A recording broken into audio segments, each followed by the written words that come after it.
नमस्ते माताओं एवं बहनों, मेरे चैनल पे एक बार फिर से आप सभी का बहुत बहुत स्वागत है। आज हम जानेंगे कि स्वयं सहायता समूह में अध्यक्ष, कोषाध्यक्ष एवं सचिव का क्या काम होता है। समूह हमने बना ही लिया, सबने बैंक खाते भी खुलवा लिए, साप्ताहिक एवं मासिक बचत भी हमने कर ली एवं उसको बैंक में जमा भी करने लगे। समूह चल भी अच्छे से रहा है। अब हमें हमारे समूह में जो अध्यक्ष, कोषाध्यक्ष, सचिव जो बनाई है उनका क्या काम है, वो क्या करेंगे, आपका कैसे सहयोग करेंगी या आप उनसे कैसे मदद ले सकती हैं, ये आपको बताएंगी कि समूह की मीटिंग कब होंगी, कैसे होंगी, पैसे का ब्यौरा लिखेंगी कि कितना किस दीदी ने दिया, किसने कितना लिया, कितना ब्याज आया, कितना वापस हुआ, आगे क्या करना है, बैंक से लोन हो पाएगा कि नहीं, कब होगा, किस महिला को ज़रूरत है, उससे क्या व्यवसाय करेंगी, इत्यादि इत्यादि। इन सब का ब्यौरा सचिव दीदी रजिस्टर मेंटेन करती है, जो उसमें सब मीटिंग के दिन लिखती रहेंगी। ये सब होगा, ये उसकी जिम्मेदारी है। खुद बीके से समझना एवं समूह की दीदियों को समझाना, दीदियों को खुद से भी सजग रहना पड़ेगा। अब हम बात करते हैं ग्राम संगठन में अध्यक्ष, कोषाध्यक्ष, सचिव, इन सब का क्या काम होता है। तो चलिए करते हैं शुरू। स्वयं सहायता समूह के ऊपर एक वीओ होता है। वीओ मतलब विलेज ऑर्गेनाइजेशन, हिंदी में इसका मतलब होता है ग्राम संगठन।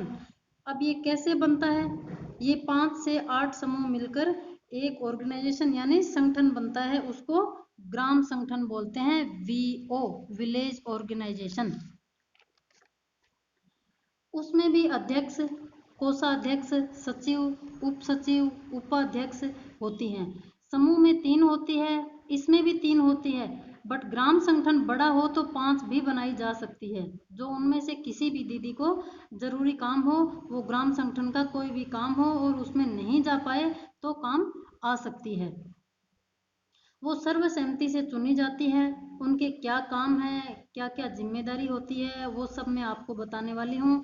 इसमें से बीके भी कोई महिला बन सकती है, समूह से भी बन सकती है, संगठन से भी कोई महिला बन सकती है, या अध्यक्ष, सचिव, कोषाध्यक्ष में से भी कोई बन सकती है। बीके क्या होती है, इसका क्या काम होता है, इसकी क्या क्या जिम्मेदारियां होती है, ये मैं आपको इस पर अलग से वीडियो बनाकर समझाऊंगी। आप कमेंट बॉक्स में मुझे लिख दीजिएगा।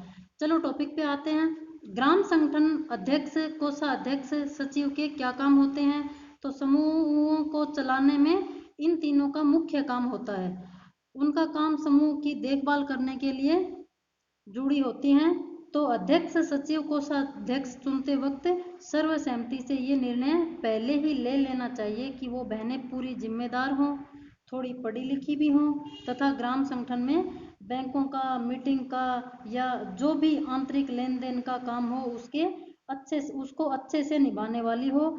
उनको किसी भी समय समूह की या ऊपर से अधिकारी लोग बोले तुरंत तैयार रहने वाली हो। अगर वो ऐसा करने वाली नहीं है तो उनको सर्वसहमति से हटाया भी जा सकता है तथा उसकी जगह किसी समूह की समझदार माता या बहन को बनाया जा सकता है। अब अध्यक्ष की जिम्मेदारी क्या होती है।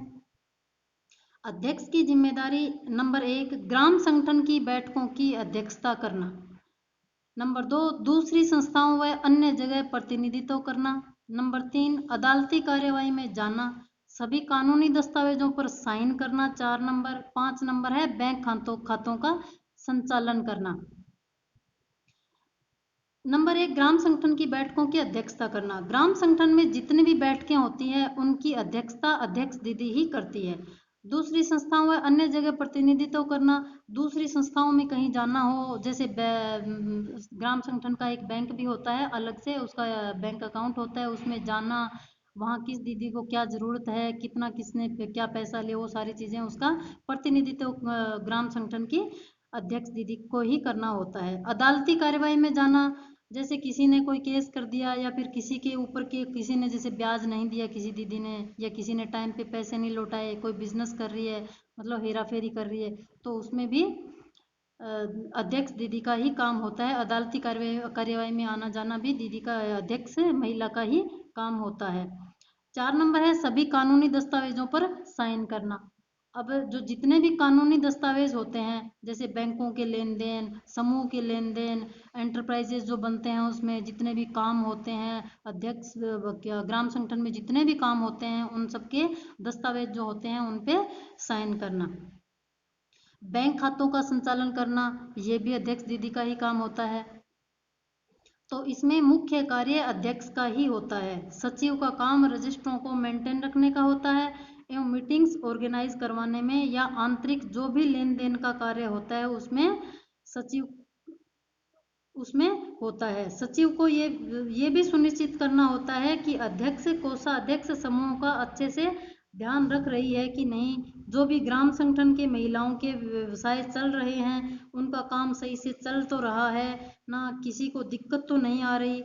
अगर ऐसा हो तो वो अपने ब्लॉक अधिकारी से संपर्क करके बता सकती हैं। उपाध्यक्ष का ज़्यादा काम नहीं होता, उनकी तब ज़रूरत पड़ती है जब अध्यक्ष कहीं किसी काम से, मेहमानी वगैरह या किसी अर्जेंट काम से बाहर चली जाती हैं। बाकी दिन में वो अध्यक्ष के साथ मीटिंग्स में उपस्थित रहेंगी एवं उनकी जो ज़रूरत हो मदद करेंगी।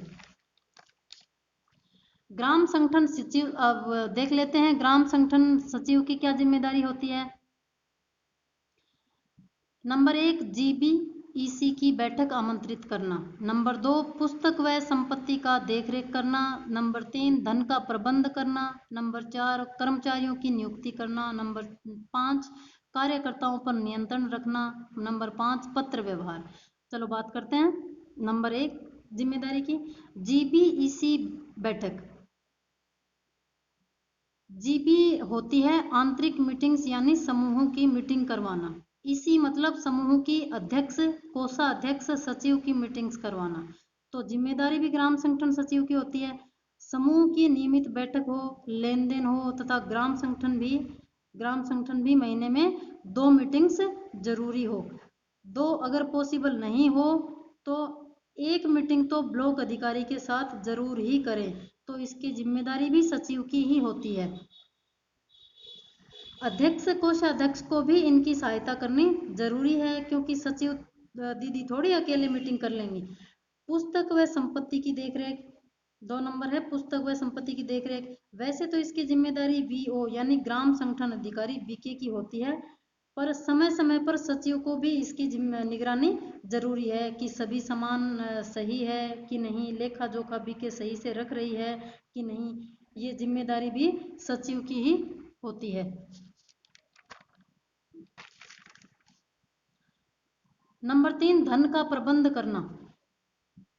हमारे ग्राम संगठन के धन का प्रबंध कैसे होगा, कहाँ से होगा, पैसा सबको मिला कि नहीं, वापस आया कि नहीं, बचत हुई कि नहीं, बैंकों का लेन देन समय पर हुआ कि नहीं। ग्राम संगठन का एक अलग से बैंक अकाउंट भी होता है, उसका लेन देन, बचत, अनुदान आदि की जिम्मेदारी भी सचिव की होती है। आय को बढ़ाना आदि की, आय कैसे बढ़ेगी, ये सब। नंबर 4, कर्मचारी नियुक्त करना।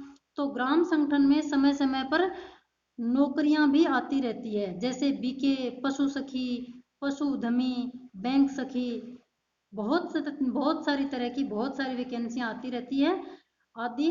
वो ये सब ध्यान रखना, समूह में कौन एलिजिबल है नौकरी के लिए, कौन इंटरेस्टेड है या नहीं भी है तो उनको उनके बारे में या उनके फायदे बताकर तैयार करना। ये भी सचिव की नियुक्ति भी करवाने के, वो भी सर्वसहमति से उनकी जिम्मेदारी बनती है। ये सचिव दीदी की ही जिम्मेदारी बनती है। नंबर 5, कार्यकर्ताओं पर नियंत्रण रखना। वो जो भी ग्राम संगठन में अधिकारी होती है उनके कामों का ध्यान रखना, ये अध्यक्ष व सचिव दोनों का सामूहिक काम होता है। अगला जिम्मेदारी है पत्र व्यवहार। किसी संस्था, ब्लॉक, बैंक या किसी अधिकारी को कोई लेटर भेजना या कोई आवेदन भेजना हो, कोई प्रार्थना पत्र भेजना हो, किसी संस्था को प्रार्थना पत्र भेजना हो, किसी को बुलावा भेजना है, ये सब पत्र व्यवहार में आता है। ये काम भी सचिव दीदी का ही होता है। तो आजकल तो मोबाइल फ़ोन का ज़माना है, तो ज़्यादातर काम तो एंड्रॉयड मोबाइल फ़ोन से ही हो जाते हैं। लेन देन भी डिजिटल हो गया है, जो ऑनलाइन पेमेंट्स भी ऑनलाइन पेमेंट्स वगैरह भी फ़ोन से ही हो सकते हैं। दस्तावेज़ों को भेजना मंगवाना व्हाट्सएप पे ही हो जाता है। तो ये सारे काम सचिव के ही होते हैं। अगर कुछ समझ नहीं आए तो अपने ब्लॉक अधिकारियों से भी सीख सकते हैं या उनकी अलग से ट्रेनिंग भी होती है। सचिव, अध्यक्ष, कोषाध्यक्ष, ग्राम संगठन कार्यकर्ताओं की अलग से ट्रेनिंग भी होती है, 15 दिन की, 20 दिन की, वो ब्लॉक अधिकारी बता देते हैं। जब सचिव नहीं उपस्थित हो तो ये सारे काम उप सचिव को करने होते हैं या अध्यक्ष उप सचिव मिलकर भी कर सकती हैं, क्योंकि ये सामूहिक काम होता है। ग्राम संगठन की कोषाध्यक्ष की क्या जिम्मेदारी होती है? बैंक खातों का जितना भी लेन देन, बचत, पैसा निकासी करना, जमा करना, एंट्रीज करना, ग्राम संगठन के सभी बैंक से रिलेटेड काम कोषाध्यक्ष के बिना नहीं हो सकते। तो उनका काम यही होता है, आय व्यय आदि देखना, टोटल कितना आया, कितना किसको दिया, जरा सी भी हेरफेर हुई तो जवाब कोषाध्यक्ष महिला को ही देना होता है। जैसे ऑडिट करवाना, बैंक खातों का संचालन करना आदि कोषाध्यक्ष का काम होता है। तो मैं आशा करती हूँ आपको पूरी जानकारी मिल चुकी होगी। अब अपने ग्राम संगठन को सुचारू रूप से चला सकती हैं।